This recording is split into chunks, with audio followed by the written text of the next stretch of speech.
Pueden tomar su asiento. Abramos nuestra Biblia, por favor. Mateo capítulo 22, verso 41 al 46. Yo le voy a dar lectura en la Nueva Traducción Viviente, pero es muy similar a la 60, si gustan acompañarme. Dice así, Mateo capítulo 22, del verso 41 al verso 46. Entonces, rodeado por los fariseos, Jesús les hizo una pregunta. ¿Qué piensan del Mesías? ¿De quién es hijo? Ellos contestaron, es hijo de David. Jesús les respondió, entonces, ¿por qué David, mientras hablaba bajo la inspiración del Espíritu, llama al Mesías mi Señor? Pues David dijo, el Señor le dijo a mi Señor, siéntate en el lugar de honor a mi derecha hasta que humille a tus enemigos y los ponga por debajo de tus pies. Si David llamó al Mesías mi Señor, ¿cómo es posible que el Mesías sea su hijo? Nadie pudo responderle. Y a partir de entonces, ninguno se atrevió a hacerle más preguntas.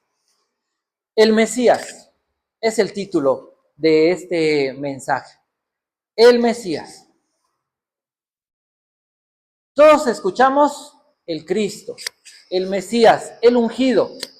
En los tiempos bíblicos se entendía claramente el concepto, pero el día de hoy, cuando se habla de el Cristo, ¿sabían ustedes que las sectas, hay algunas sectas, que al hablar del Cristo, comienza esto en el siglo I, con el gnosticismo, al hablar del Cristo, se decía que Jesús había sido hombre, un hombre común, pero que en cierto momento, en el momento del bautismo, el Espíritu de el Cristo había descendido sobre él.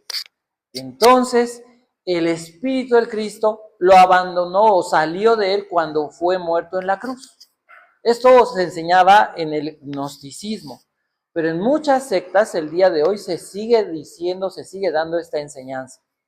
Son tiempos de mucha confusión en los que estamos viviendo. Así que cuando oímos el Cristo, podríamos entender lo que el Señor Jesús le dijo a estas personas. Jesús les dijo, ¿qué saben del Mesías?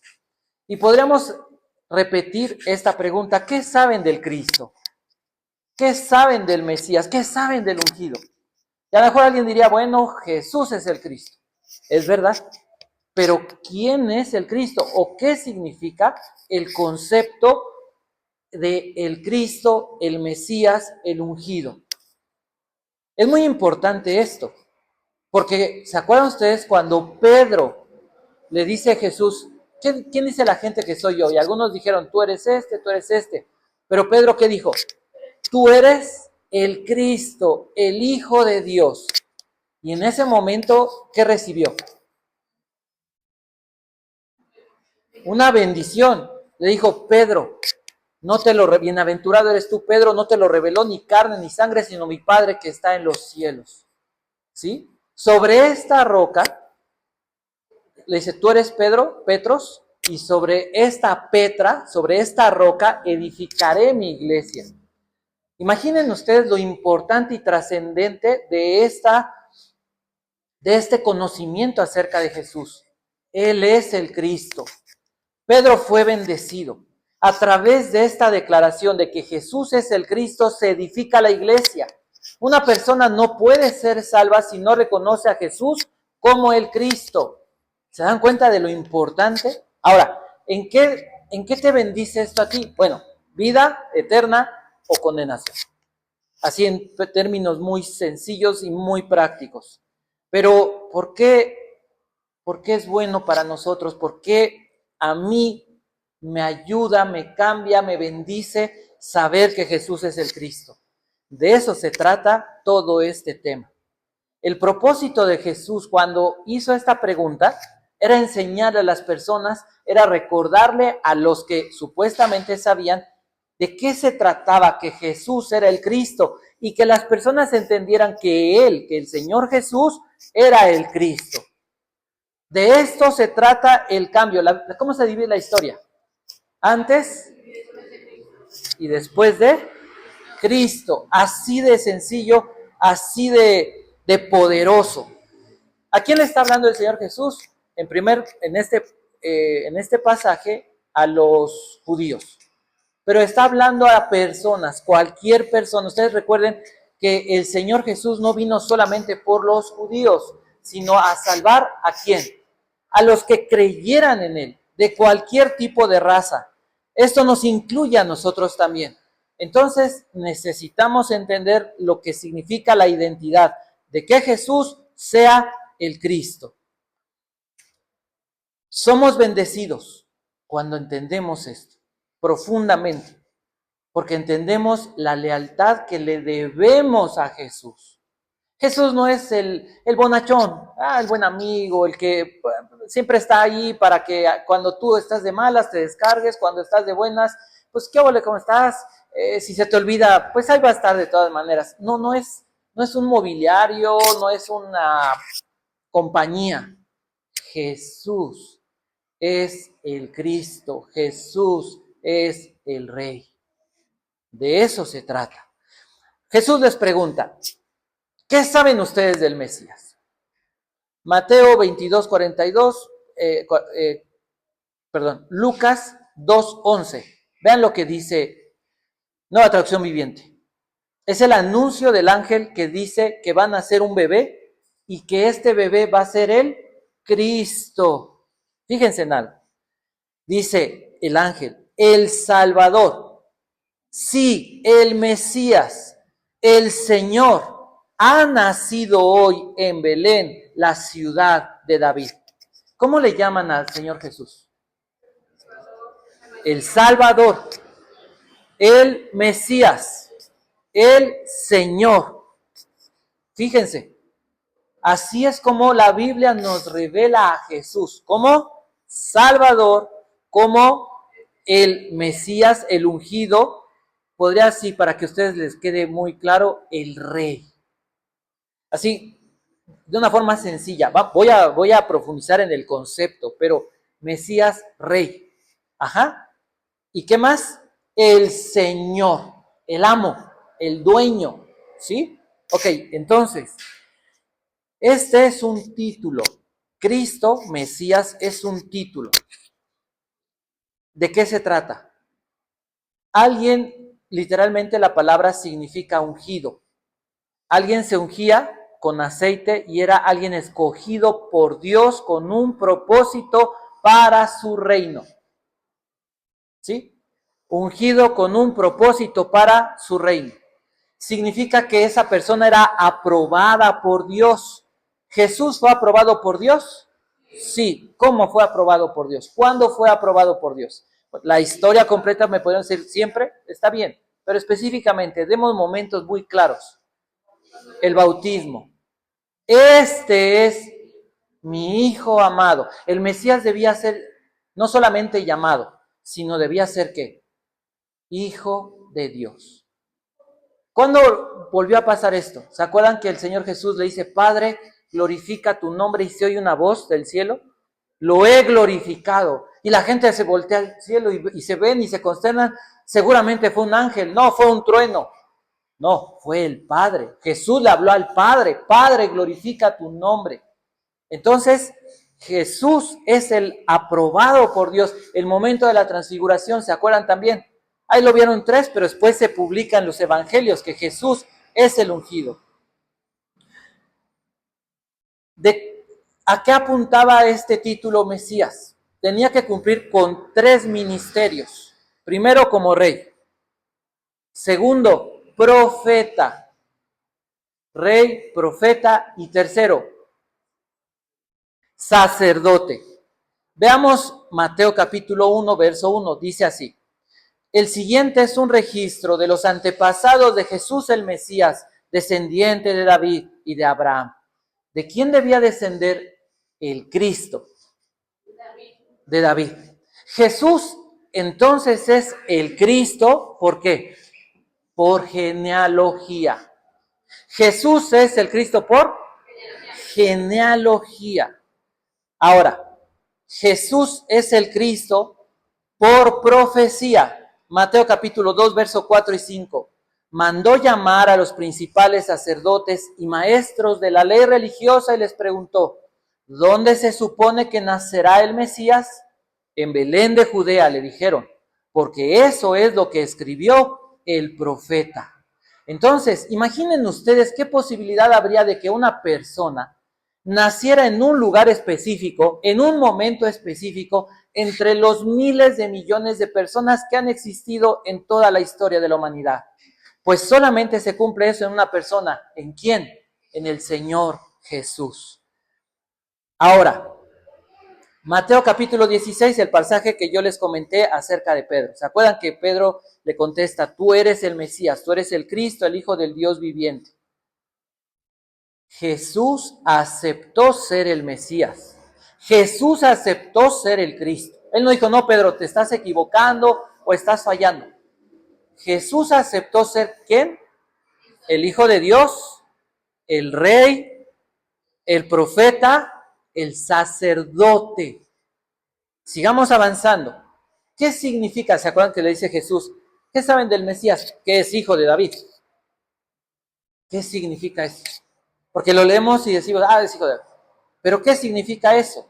Hechos capítulo 2, verso 30. Pero él era un profeta, está hablando de David. Era un profeta y sabía que Dios había prometido mediante un juramento que uno de los propios descendientes de David se sentaría en su trono. Un descendiente del rey David tendría que sentarse en el trono de Israel. ¿Cualquiera puede ser Mesías? Aquella persona que hoy aparece, que dice que es descendiente de los musulmanes, pero que también es descendiente de los judíos y que no sé qué, y que ¿podría ser el Mesías? Cualquier persona llamada o que se siente privilegiada o líder religioso podría considerarse Mesías. No, porque el Mesías es Salvador, es Rey, es Hijo de Dios, es descendiente de David, es profeta y es sacerdote. ¿Sí? No son solamente palabras. Cada cosa tiene su propósito y cada cosa tiene su concepto que debemos de entender. ¿Qué significa que Jesús sea el sacerdote? ¿Quién es un sacerdote? A lo mejor todos vemos, decimos, no, pues uno que se viste de negro o de blanco o hace esto o el que da cierta ceremonia religiosa o que pertenece a una religión o que pertenece a una nación. ¿Quién es un sacerdote? De acuerdo a la Biblia. En el libro de Malaquías, en el Antiguo Testamento, en lo que se conoce como la ley, los escritos de Moisés, se habla de los sacerdotes. ¿Y qué hacía el sacerdote? Una persona escogida por Dios para representar al pueblo delante de Dios, no como hoy se dice, ¿no? Es que el sacerdote es el representante de Dios en la tierra. Y entonces se creen que ocupan un lugar entre Dios, el coro celestial y los humanos, ¿no? Son especiales. La Biblia no enseña eso. Lo único especial es que Dios escogió para servir a Dios, representando a la humanidad, intercediendo por la humanidad ante Dios. ¿Cómo intercedió Jesús por la humanidad? A través de su sacrificio, a través de sus oraciones, a través de sus milagros, a través de predicar el evangelio y llevar a cabo, consumar el evangelio delante de Dios. Entonces, veamos lo que dice Hebreos, porque nos va a dar un detalle también muy importante. Hebreos capítulo 5, del verso 5 en adelante. Por eso Cristo no se honró a sí mismo, haciéndose sumo sacerdote, sino que fue elegido por Dios, quien le dijo, fíjense, tú eres mi hijo. Para ser el sacerdote tenía que ser reconocido por Dios como su Hijo. Hoy he llegado a ser tu Padre. En otro pasaje Dios le dijo, tú eres sacerdote para siempre, según el orden de Melquisedec. Mientras estuvo aquí en la tierra, Jesús ofreció oraciones y súplicas con gran clamor y lágrimas al que podía rescatarlo de la muerte. Y Dios oyó sus oraciones por la gran reverencia que Jesús le tenía. Jesús, ¿qué hacía ante el Padre? Tenía reverencia, lo honraba. Dice, Jesús aprendió obediencia. Eso a veces como que nos lo brincamos. Como que, Jesús es el Hijo de Dios, fue acepto y todo bien. No, dice, Jesús aprendió obediencia por las cosas que sufrió. De ese modo, Dios lo hizo apto para ser el sumo sacerdote perfecto y llegó a ser la fuente de salvación eterna para todos los que le obedecen. Y Dios lo designó sumo sacerdote según el orden de Melquisedec. Jesús entonces intercedió por la humanidad. Él es el representante de la humanidad. ¿Cualquier religión nos lleva a Dios? No. ¿Es que cualquier buena obra nos lleva a Dios? No. Jesús dijo que Él era el único camino. ¿Qué significa eso?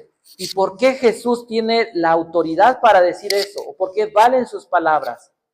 Porque Jesús representa a la humanidad y con su justicia la humanidad puede ser justificada, perdonada por Dios, por la justicia de Jesús. Jesús no solamente es justo y cumple la justicia demandada por el Padre, sino que Jesús paga por los pecados de los que creen en Él, no de toda la humanidad. Pórtate como quieras, al final Dios te va a perdonar, porque Dios es bueno, Diosito es bueno. No, la Biblia no dice Diosito. Y la Biblia no dice que Dios haga amnistía. ¿Qué es la amnistía? ¿Se acuerdan que alguien dijo, vamos a sacar de la cárcel a todos y vamos a perdonarlos? Y si se portan mal, los acuso con alguien de su familia. ¿Se acuerdan? Eso es amnistía. Cuando alguien que hace lo malo sin arrepentirse, le dices, está bien, vete libre. Dios no hace eso.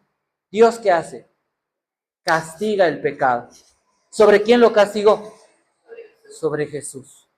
¿Quién recibió el castigo de nuestros pecados? Jesús. Jesús entonces, al cargar con nuestros pecados, al recibir nuestro castigo y al cumplir la justicia de Dios, Jesús entonces se vuelve en el único intermediario entre Dios y los hombres. Y solamente en Cristo, al unirnos a Cristo, al rendirnos a Cristo, al creer en Cristo, podemos ser perdonados y recibir la salvación eterna, el perdón de nuestros pecados. Entonces, Jesús es profeta. ¿Qué dice la Biblia acerca de esto? Juan capítulo 6, versos 68 y 69. ¿Se acuerdan que había una multitud de 5,000 personas, hombres solamente, contados, más mujeres, más niños, a los que el Señor Jesús alimentó con cuántos panes?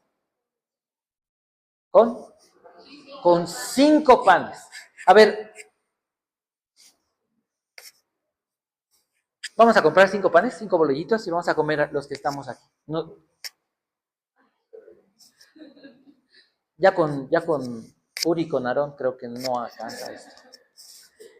Con 5 panes, 5,000 personas.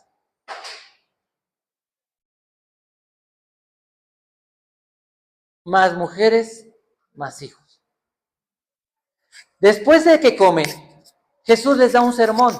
Y les dice, así como se alimentaron del pan y de los peces, 2 peces, ustedes deben de alimentarse de ¿quién? De Jesús, del Hijo de Dios. Y estaba haciendo un lenguaje figurado de la fe en Él. ¿Cómo se alimenta uno de Cristo? No es comiéndose algo físicamente. ¿Cómo se alimenta uno de Dios? Al alimentarse de su palabra. ¿Y cómo me alimento de su palabra? ¿Leyéndola solamente? podemos leer muchas cosas, pasamos y leemos una revista, un cartel y no nos cambia. ¿Cómo nos alimentamos de la Biblia, de la palabra de Dios? Cuando la creemos y la meditamos. Cuando estamos pensando, considerando, contemplando la palabra de Dios. Jesús alimentó 5,000 personas con 5 peces. No es posible. Esto tiene que ser una mentira. ¿Cómo me vas a decir que alimentó Jesús? ¿Quién es Jesús? ¿Sí o no? Eso sería o sea, en una humanidad lógica y con respeto diríamos, o me estás engañando, o quién es Jesús. O esto es una mentira y esto es una locura que no merece que yo pierda mi tiempo en esto. O ¿sabes qué? Esto merece que viva mi vida alimentándome y conociendo a quién es Jesús, porque Jesús se revela a través de la Biblia. Y después de que Jesús comience y da este sermón, ¿qué pasó? Que de esos 5,000 alimentados dijeron, y lo dejaron. Después de que les dijo que les iba a dar vida eterna, así como les di de comer pan, así como multipliqué 5 panes para que comieran ustedes y sus familias y no se murieran de hambre, les voy a dar vida eterna. Solo crean en mí, síganme. ¿Y qué dijo la gente? No. Parece ilógico, porque ellos lo vieron. Hoy diríamos, bueno, pero es que mucha gente es escéptica. No, si yo no veo, si yo no toco, yo no creo. Creemos en el amor, ¿no? Creemos en muchas historias, en apariciones que no están documentadas, que no fueron ciertas. Creemos en tantas cosas, pero no queremos creer en la palabra de Dios. ¿Será que faltan elementos para creer en la palabra de Dios y en Jesús? ¿O será que no queremos creer en lo que la Biblia dice? Seamos sinceros. Jesús les dice a sus discípulos, ya que están yendo todos, voltea y le dice a sus discípulos, ¿y ustedes también quieren irse? En estos tiempos diríamos, a ver, tienes una iglesia de 10,000 personas, se te están yendo. Señor, se te están yendo. ¿El Señor Jesús se preocupó? ¿Qué dijo a sus discípulos? ¿Se quieren ir? Porque seguir a Jesús se trata de convicción. ¿De qué se trata? De a veces ser valiente y de ir en contra muchas veces de la corriente y no en una locura, no en un pensamiento ilógico, porque la Biblia es verdad. La verdad solamente está en la Biblia. Si un día lo que diga la gente, lo que diga cualquier persona, choca contra lo que dice la Biblia, alguien está equivocado, ¿verdad? Y no es la Biblia. El hombre se puede equivocar, pero Dios no. La Biblia es infalible, inerrante, es inspirada por Dios.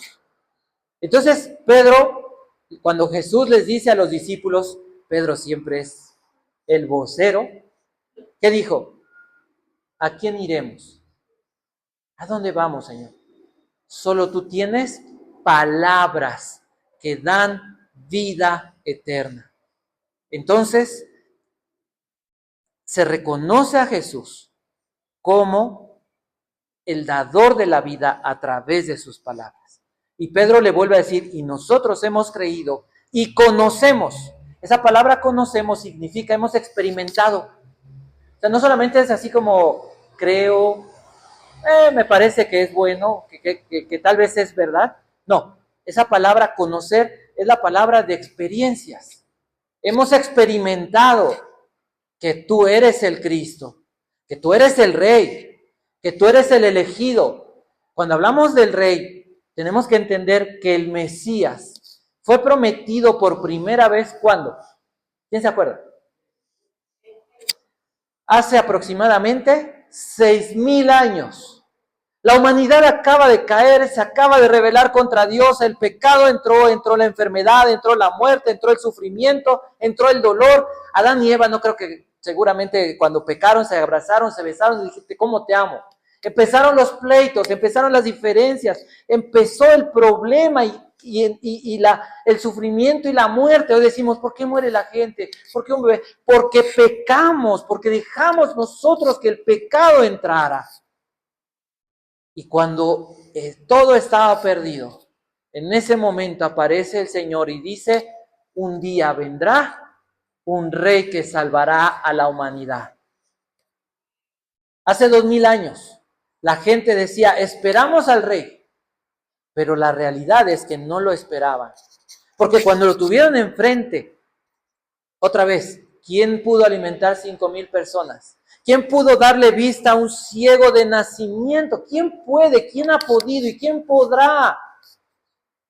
Solo Dios. Los milagros registrados en la Biblia son cosas que solo Dios pudo hacer. Platicamos creo que hace 8 días, ¿no? Se abrió el Mar Rojo. Y otra vez, tú dices que el Mar Rojo se abrió. O estás mal, o esto es un bonito libro de historias maravillosas, pero increíbles, y que no vale la pena dedicarle mucho tiempo. ¿O realmente me estás hablando de alguien que se interesa en la humanidad, que se interesa en salvar, que se interesa en ayudar a los que creen en Él? Ese es Dios. Dios está interesado en salvar a los que lo seguimos. El Mesías, como leímos en Mateo capítulo 1, es Salvador. Dice Mateo 1:21, y dará a luz un hijo. Está hablando, ¿se acuerdan? Gabriel, el ángel. Y llamarás su nombre Jesús. Jesús significa Jehová salva o Jehová el Salvador. Salmo 23, Jehová es mi pastor, nada me faltará. Juan 10:10, Jesús dice, yo soy, ¿qué? El buen pastor, el que su vida da por las ovejas. Vine a dar vida, dice, el ladrón viene a robar, matar y destruir, pero yo he venido a dar vida y vida en abundancia. ¿Quién es Jesús? Es Jehová, es Dios haciéndose hombre. Ese Mesías, ese rey, era la promesa de que Dios se haría hombre para venir a salvar a la humanidad de sus pecados, del sufrimiento, de la esclavitud y de toda la maldad. Ese es el Mesías. Cuando la Biblia habla de esto, Mateo 1:23 dice, he aquí una virgen concebirá y dará a luz un hijo y llamará su nombre Emmanuel, que traducido es Dios está con nosotros. Cuando tú crees en Jesús, en ese momento entras en un pacto con Dios. Creer en Jesús es creer que Jesús derramó su sangre para pactar entre Dios y nosotros y perdonar nuestros pecados. Y cuando tú crees en Jesús, en ese momento Jesús, Dios se une a nosotros para estar ¿con quién? Dios está con nosotros. Dios está conmigo. Pero hay problemas. ¿Y eso hace diferencia? ¿Dios fallará? Es que a veces me equivoco y por eso Dios te va a abandonar y te va a dejar. No, es que Dios está en el cielo. Pues aquí en la tierra, pues hay que echarle ganas, ¿no? Porque aquí, tú sabes, aquí hay que cuidarse y ponerse abusado. Entonces no sería Dios con nosotros. Mucha gente, eso es el deísmo, cree eso. Dios allá sí nos ama, es bueno, sí, a lo mejor te perdona, pero Dios está allá. Aquí en la tierra, pues estamos nosotros. Eso, ¿por qué es mentira? ¿Por qué no es verdad? Porque Dios es omnipresente.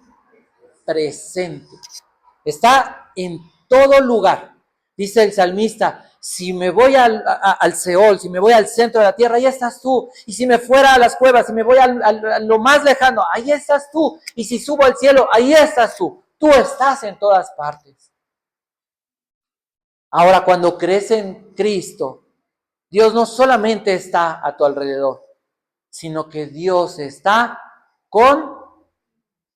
conmigo. Otra vez, Dios está con. Denle un codazo al de al lado. Dios está conmigo. Porque si no lo crees, qué triste, y te estás perdiendo lo mejor de la vida. Porque este mundo sin Cristo, la gente necesita alcohol, necesita droga, necesita sexo, necesita adorar el trabajo y dedicarse al trabajo, necesita adorar el dinero, necesita riqueza, necesita estarse lavando el cerebro y creerse que son dioses y que tú declaras y tú decretas y lo que tú visualizas y se lo vas a formar y tú vas a lograrlo. ¿Y quién logra lo que planea y lo que piensa? Y podemos hablar de mucha gente, artistas, políticos, gente de dinero, y al final de sus días, como dijo Buda, busquen la verdad. Porque solamente hay una verdad. ¿Quién es? Cristo. Y mucha gente no lo ha entendido. Juan capítulo 12, verso 28 al 34 dice, la multitud respondió, según entendemos las Escrituras, el Mesías vivirá para siempre. ¿Cómo puedes decir entonces que el Hijo del Hombre va a morir? Además, ¿quién es este Hijo del Hombre?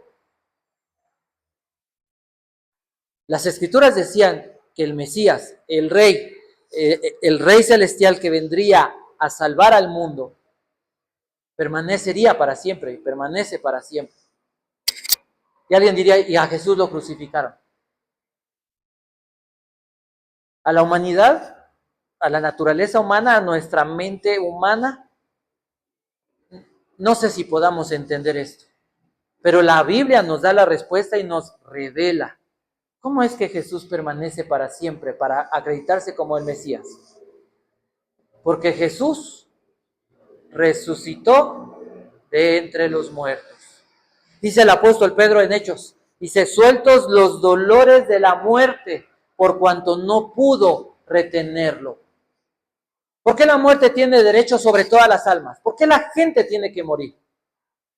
Porque el aguijón de la muerte es el pecado. El aguijón de la muerte es el pecado. Todos mueren por cuanto todos pecaron. ¿Por qué muere un viejito? ¿Por qué muere un bebé? Porque hay pecado. Y el pecado no es solamente el acto, como hemos hablado. El pecado es esa naturaleza corrupta que trae a la vida de las personas muerte espiritual y muerte física. Jesús resucita y entonces Jesús permanece para siempre. Jesús es el Mesías a pesar de nuestra incomprensión. Jesús es el Mesías, es el Salvador más allá de la comprensión humana. Resucitar de los muertos. ¿Quién se ha levantado de los muertos? Los que han resucitado, hay gente que dice, bueno, pero en el hospital sean algunas veces que alguien estuvo clínicamente muerto, hay resurrecciones en la Biblia, pero toda esa gente ha vuelto a morir. Pero Jesús, después de que murió y fue enterrado, sepultado, según las Escrituras y la palabra de Dios, ¿qué pasó? Resucitó de entre los muertos al tercer día.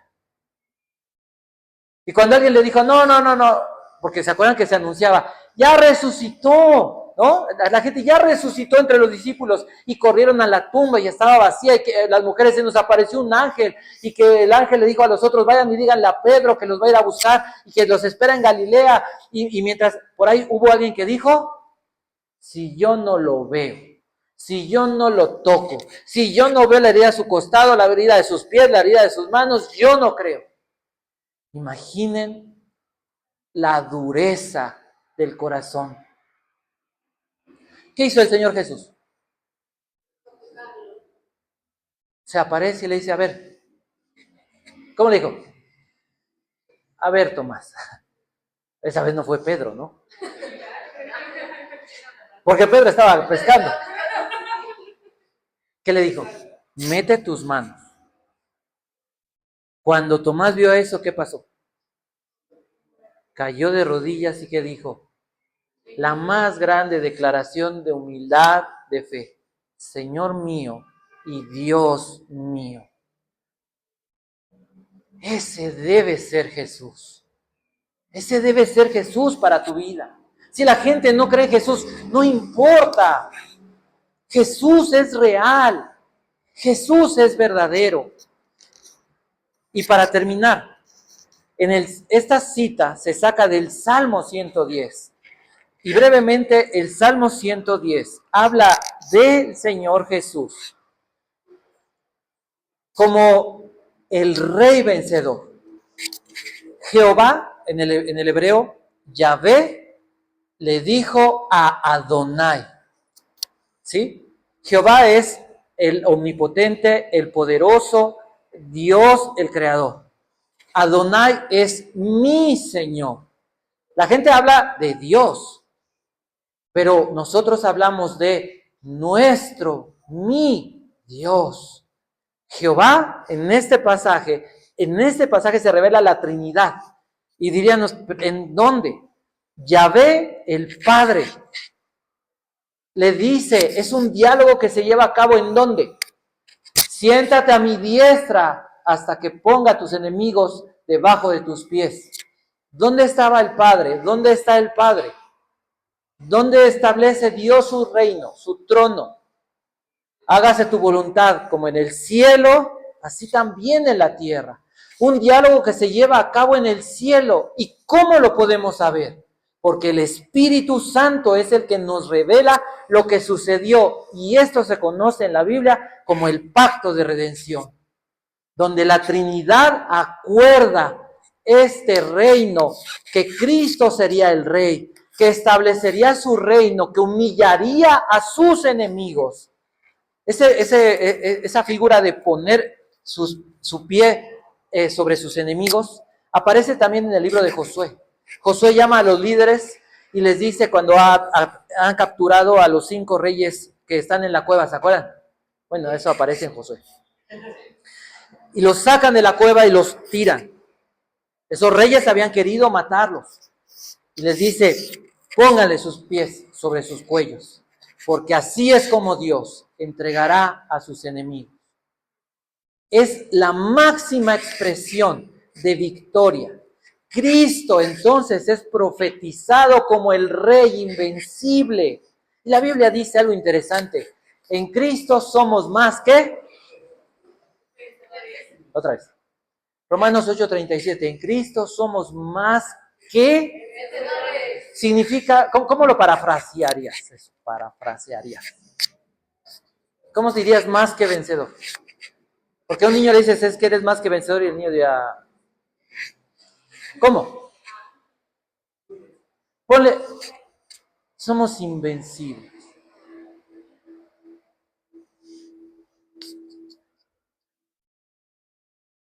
Como los campeones. No hay derrota. Pero los enemigos del Señor van a ser juzgados y van a ser castigados. El Salmo 110 termina diciendo, saldrá vencedor. Pero lo crucificaron. Dice la Biblia en Colosenses que exhibió públicamente ¿a quiénes? A sus enemigos, a los principados y a las potestades, triunfando sobre ellos en la cruz. Porque en la cruz Jesús vence el pecado eternamente. Lo había vencido en tentación, pero cuando lo matan, cuando su cuerpo muere, en ese momento el pecado queda vencido, que queda inoperante para la eternidad. El diablo, la maldad, quedan derrotados. Y no hay manera, ni que la muerte, ni el diablo, ni el pecado puedan hacer algo contra el Señor Jesús. Por último, entonces, Dios reveló un plan. Dios siempre ha querido habitar con el hombre. Fuimos creados para que Dios viviera con nosotros. Dios, en su plan perfecto, para que el pecado no fuera un peligro latente, para que el diablo quedara condenado y expuesto al lago de fuego, y para que aquellos que no quisieran seguir a Dios, porque Dios no obliga a nadie a seguirlo, para que cualquiera que quisiera rebelarse contra Dios y vivir a su manera y transgredir las leyes y levantarse contra Dios como su enemigo, para que todos estos peligros latentes pudieran ser derrotados eternamente y pudiéramos tener un reino perfecto de justicia y de paz. Dios permitió y nos dio libre albedrío. El hombre pecó porque quiso y el hombre toma decisiones morales. Dios quería habitar con nosotros y Dios sigue insistiendo y lo hizo a través de Jesús. Pero ¿qué hicieron los hombres? ¿Y qué han hecho los hombres? Levantar religiones y decir, no es el único, hay otras maneras. Y si pasara que no hay otras formas, ¿no? La gente dice, pero es que yo tengo mi religión, la he seguido por miles de años. Los musulmanes, 1600 años aproximadamente, o 1400. Hay religiones de 5000 años. Y si mi religión, que se ha seguido por tantos miles de años, yo soy fiel a esa religión. Y pensemos, ¿y si esa religión está equivocada? Y si lo que tú crees que es la tradición, y la tradición es buena porque toda la gente no puede estar equivocada, y Dios tiene que entender que tenemos tradiciones, pero ¿y si estás equivocado? Y lo único que vale es lo que Jesús dijo. ¿Qué ha pasado con esos miles de años de tradiciones? ¿Y qué pasa con esos cientos de religiones y sistemas filosóficos? ¿Qué pasa si todos ellos están equivocados y Jesús es el único Salvador? Que sí lo es. Es grave. En esta semana escuché una conversación con una persona y decía, el mundo está mal. Es que no se puede entender. Y se hablaba de la inteligencia artificial y de que hay potencialmente cosas extraordinarias. Pero la mayor parte de las cosas se usan ¿para qué? Para el mal. ¿Por qué? Porque hay guerra en el corazón del hombre. Y llegaba a la conclusión esta persona y decía, es que todo está mal. Es que a veces ya no quiero oír las noticias porque me desespera ver que todo está mal. La economía, la desigualdad social, muy pocos ricos, unos cuantos ricos teniendo todo el dinero del mundo y tantas gentes muriendo en México, en África, en muchos lugares porque no tienen ni de comer. Y con una indignación, pues, buena, ¿no? Humana, pero con una desesperación también, con una falta de esperanza. ¿Qué le dirían a esa persona?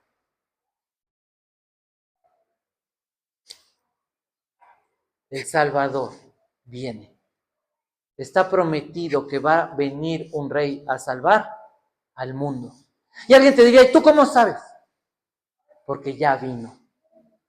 Hace 2000 años vino y fue a una cruz para demostrar que de tal manera amó Dios al mundo que dio a su Hijo unigénito, el único en su especie, el único en su género, para que todo aquel que en él cree no se pierda, sino que tenga la vida eterna. Hace 2000 años Jesús dijo, consumado es, todo está hecho, todo está pagado, todo está cumplido. Tiempo después, Jesús, en esa visión de Apocalipsis, le dijo a su discípulo Juan: escríbele una carta a la iglesia de la Odisea.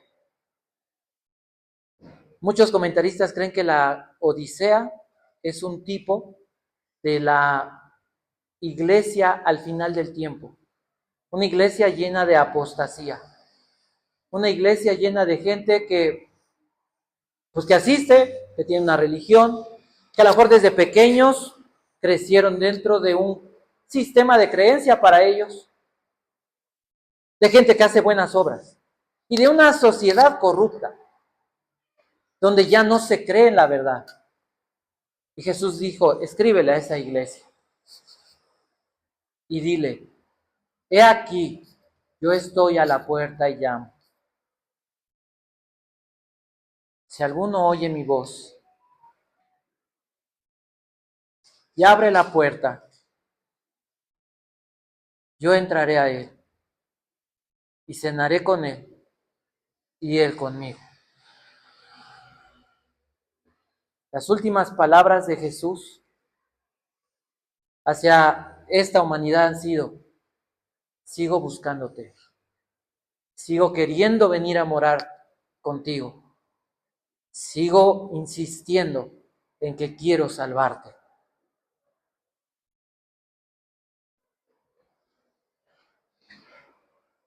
El Rey, el Mesías, viene pronto. Y hay una palabra que debe de quedarse grabada. Si te aprendes esta palabra, valió la pena esto. Maranata. El Señor viene. ¿Por quién viene? Por los que lo buscan.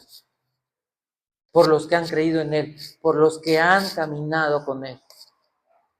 Por los que de verdad viven al día buscando y saciarse de su palabra. No es religión, es un pacto. Es entregarle tu vida, es rendirle tu vida al Rey y honrarlo con honor. A Jesús se le adora porque es Dios. A Jesús se le honra, se le obedece porque es Rey. Y a Jesús se le ama porque es amigo. Vamos ahora. Padre Celestial, las voces entre las personas son de desesperanza. Las voces en la humanidad, en la sociedad, son de alarma, caos, guerras, violencia, injusticia, maldad. Y aunque muchas veces dicen somos más los buenos, tu palabra dice que no hay ninguno bueno, solo uno, y ese es Dios. Así lo dices en tu palabra, Señor Jesús. El día de hoy te damos gracias, Señor,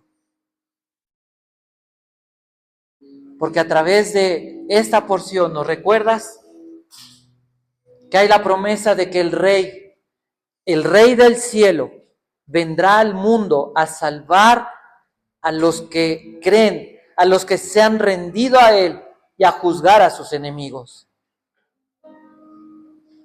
El día de hoy sabemos y entendemos que cuando hablamos